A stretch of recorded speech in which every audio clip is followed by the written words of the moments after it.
America నుంచి Australia దాకా మనదే డామినేషన్ అన్నారు మంత్రి నారా లోకేష్. అందరం కలిసికట్టుగా రాష్ట్రాన్ని పునర్నిర్మించుకుందాం అన్నారు లోకేష్. ఆస్ట్రేలియా పర్యటనలో భాగంగా తెలుగు డయాస్పోరా ఏర్పాటు చేసిన వేదికలో నారా లోకేష్ మాట్లాడుతూ అందరం కలిసికట్టుగా రాష్ట్రాన్ని పునర్నిర్మించుకుందామన్నారు.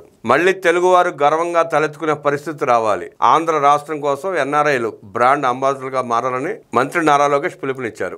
ఆస్ట్రేలియాలో సిడ్నీ క్రికెట్ గ్రౌండ్ ప్రాంగణంలోని బ్రోవర్స్ పెవిలియన్ నోబుల్ డైనింగ్ రూమ్ లో ఏపీ ఎన్ఆర్టీ ఆధ్వర్యంలో ఆదివారం జరిగిన ఆస్ట్రేలియా తెలుగు డయాస్పోరా సమావేశానికి మంత్రి నారా లోకేష్ ముఖ్య అతిథిగా హాజరయ్యారు. ముందుగా జ్యోతి ప్రజ్వలన చేసిన అనంతరం మంత్రి లోకేష్ మాట్లాడుతూ ఏ దేశానికి వెళ్లినా తెలుగు వాళ్ళు కనిపిస్తారన్నారు. ఈ ప్రపంచంలో తెలుగు వాళ్ళు లేని దేశం ఏదీ లేదు. అమెరికా నుంచి ఆస్ట్రేలియా వరకు మనదే డామినేషన్. నేను ఎయిర్పోర్ట్ దగ్గర నుంచి చూస్తున్నాను.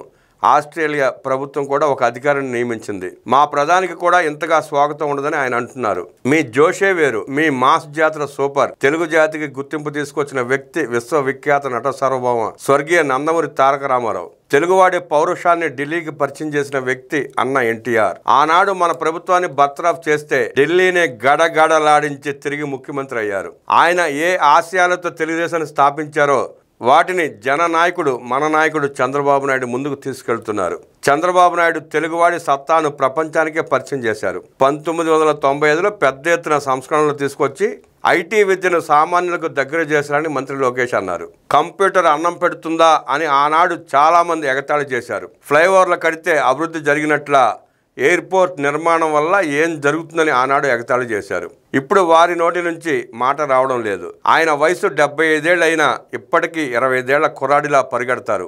ఆయన మంత్రివర్గంలో చాలా మంది యువకులు ఉన్నాం. ఇప్పటికీ ఆయన స్పీడ్ను మేము అందుకోలేకపోతున్నాం. ఆయన క్వాంటమ్ కంప్యూటింగ్ అంటే నాకే అర్థం కాలేదు. నేను చాట్ జీపీటీలో వెతికాను. అందుకే ఆయనను విజనరీ అంటాం, ఇంకొకరిని ప్రిజనరీ అంటాం. అర్థమైందా రాజా? అందరూ మిమ్మల్ని ఎన్ఆర్ఐలు, నాన్ రెసిడెంట్ ఇండియన్స్ అంటారు. నేను మాత్రం మిమ్మల్ని ఎంఆర్ఐలు అంటాను. ఎంఆర్ఐలు అంటే మోస్ట్ రిలయబుల్ ఇండియన్స్. సముద్రాలు దాటిన సొంత ఊరు, సొంత రాష్ట్రం అంటే మీకు ఎంతో ప్రేమ. చంద్రబాబుని వైసీపీ ప్రభుత్వం అరెస్ట్ చేసినప్పుడు మీరంతా ఎంతో బాధపడ్డారు. ఆస్ట్రేలియాలోని ప్రతి సిటీలో మీరు నిరసన కార్యక్రమాలు చేశారు. మా కుటుంబానికి అండగా నిలబడ్డారు. ఆ రోజు హైదరాబాద్లో 45,000 మంది వచ్చి మాకు అండగా నిలబడ్డారు. అప్పుడే ప్రజలకు సేవ చేయాలని, ప్రజల మెప్పు పొందాలని సంకల్పించాను. సొంత రాష్ట్రాన్ని కాపాడేందుకు 2024 ఎన్నికలను మీ సొంత ఎన్నికలా భావించారు. మీరే ఒక ఎమ్మెల్యేగా, ఎంపీగా నిలబడితే ఎంత కష్టపడతారో అదే విధంగా ఇక్కడున్న ప్రతి వ్యక్తి కష్టపడ్డారు. కూటమి గెలుపు కోసం ఆహర్నిశలు కష్టపడ్డారు. దాని ఫలితమే ఎన్నికల్లో 94% సీట్లు గెలిచాం. మేం గెలుస్తామని తెలుసు కానీ ఇలాంటి వేవ్ వస్తుందని ఊహించలేదు. దీని వెనుక ఇక్కడున్న ప్రతి వ్యక్తి కష్టం ఉందని మంత్రి లోకేష్ గుర్తు చేశారు. ప్రజలు మాకు అద్భుతమైన మ్యాండేట్ ఇచ్చారు. 50 మంది ఎమ్మెల్యేలు మొదటిసారి గెలిచారు. అందులో నేను ఒకడని. 25 మంది మంత్రుల్లో 17 మంది మంత్రులు కొత్తవారు. కసితో, పట్టుదలతో పనిచేస్తున్నాం. చంద్రబాబు 1995లో ఏ మ్యాజిక్ చేసి తెలుగువారిని తలెత్తుకుని తిరిగేలా చేశారో అదే పునరావృతం చేయాలని అహర్నిశలు కష్టపడుతున్నాం. అభివృద్ధి, సంక్షేమం జోడెద్దుల బండి, రెండింటినీ కలిసికట్టుగా ముందుకు తీసుకెళ్లాలి. గత 16 నెలలుగా ఏ రాష్ట్రానికి రాని విధంగా 10 లక్షల కోట్ల రూపాయల పెట్టుబడులు ఒక్క ఏపీకి వచ్చాయి.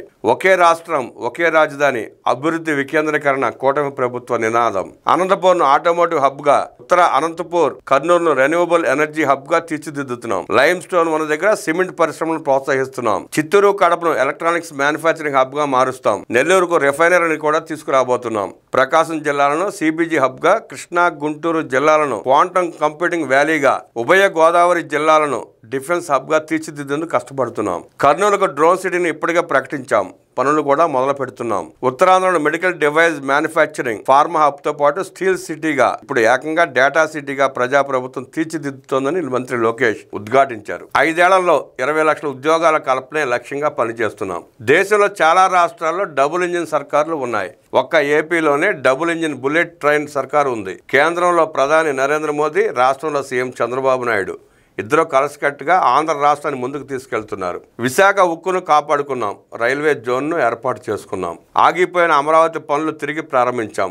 5 ఏళ్లలో పోలవరం పనులు కూడా పూర్తి చేసి గోదావరి జలాలను ఉత్తరాంధ్రకు తీసుకెళ్తామని మంత్రి లోకేష్ స్పష్టం చేశారు. కేంద్ర సహకారంతో Kopparthi node, Orvakallu industrial node, NTPC green project, Nakkapalli pharma city ఇలా అనేక కార్యక్రమాలు మనం చేయగలుగుతున్నాం.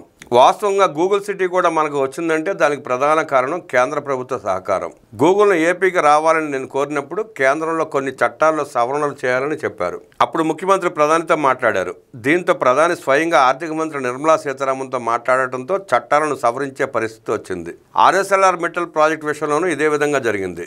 ఒక జూమ్ కాల్ ద్వారా దేశంలోని అతిపెద్ద స్టీల్ ప్లాంట్ అనకాపల్లికి వచ్చింది. మరోవైపు నాకు సోదర సమానుడైన పవన్ అన్న ఒక క్లారిటీతో కలిసికట్టుగా ముందుకు వెళదామని చెప్పారు. పొత్తు ఉన్నప్పుడు చిన్న చిన్న సమస్యలు ఉంటాయి. వచ్చే 15 ఏళ్ల పాటు కలిసికట్టుగా ఏపీని ముందుకు తీసుకెళ్దామని పదే పదే చెబుతున్నారు. అన్ని రంగాల్లో ఆంధ్ర రాష్ట్రం నెంబర్ 1గా ఉండాలనేది ఏకైక అజెండా. మళ్లీ తెలుగువారు గర్వంగా తలెత్తుకునే పరిస్థితి రావాలి. గత 5 ఏళ్లు మనం తలదించుకుని బతికిన పరిస్థితి ఉంది. పీపీఏలను రద్దు చేశారు, అనేక ప్రాజెక్టులను రద్దు చేశారు. దానివల్ల ఏపీతో పాటు దేశం కూడా తీవ్రంగా నష్టపోయింది. అలాంటి పరిస్థితి రాకుండా ఉండాలనే లక్ష్యంతో పవన్ అన్న చంద్రబాబు కలిసికట్టుగా పనిచేస్తున్నారు. రాష్ట్రానికి ముందుకు తీసుకెళ్తున్నారని మంత్రి లోకేష్ పేర్కొన్నారు. మీరు మీ కంపెనీల్లో రాష్ట్రానికి బ్రాండ్ అంబాసిడర్లు కావాలని ఇక్కడున్న వారిని కోరుతున్నా. ఆంధ్ర రాష్ట్రం గురించి మాట్లాడండి. మీరు మాట్లాడితే మార్కెటింగ్ సులభతరం అవుతుంది. ఏదైనా కంపెనీ దేశంలో పెట్టుబడులు పెట్టాలనుకున్నప్పుడు మాకు తెలియజేయండి. దానిని సాకారం చేసే బాధ్యత మేము తీసుకుంటాం. గడిచిన 5 ఏళ్లు మీరు మాతో కలిసి పోరాడారు. మన రాష్ట్రాన్ని కాపాడుకున్నాం. ఇప్పుడు కలిసికట్టుగా మన రాష్ట్రాన్ని మనం పునర్నిర్మించుకోవాలి. ఏపీని $2.4 ట్రిలియన్ ఎకానమీగా తీర్చిదిద్దే లక్ష్యంలో మీరందరూ భాగస్వామ్యం కావాలి. అద్భుతమైన అవకాశాలు ఉంటాయి.